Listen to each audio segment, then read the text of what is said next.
Masok siya sa away na hindi niya away, kailangan niyang magbabanggit ng mga personal attacks, kakalkalin po itong mga atraso niya sa bayan. Ito pong kumpanya niyang SunWest Corporation.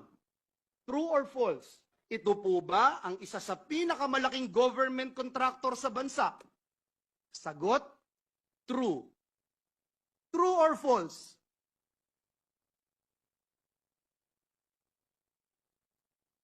Ang korporasyon po ba niyang SunWest Corporation ay kasama dito sa kontrobersyal na Farmally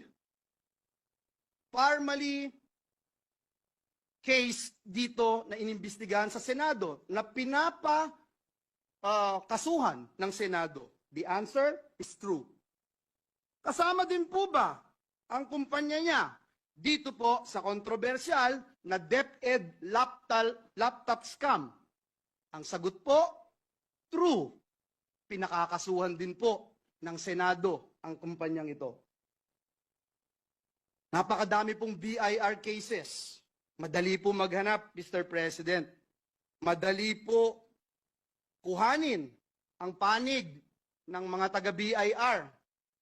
Kung ilang kaso mayroon ang kanyang mga korporasyon. Bukod po dito, yung reklamo po sa Ombudsman ng Anti-Corruption Group na ang pangalan Task Force Kasanag International, meron din pong 50 billion na kaso na kinakaharap ang taong ito.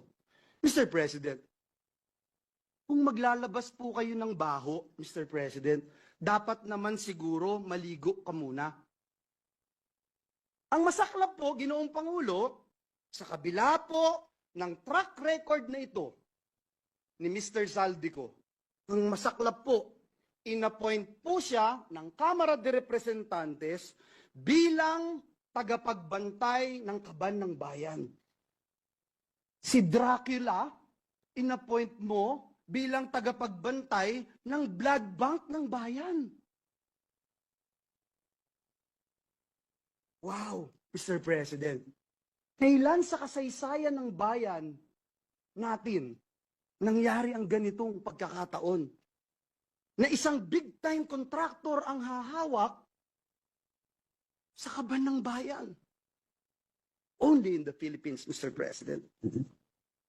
Mr. President, marami po akong pupwedeng sabihin, isa-isahin, pero hindi ko ngayon gustong pag-usapan ang napakarami yung kasong ito.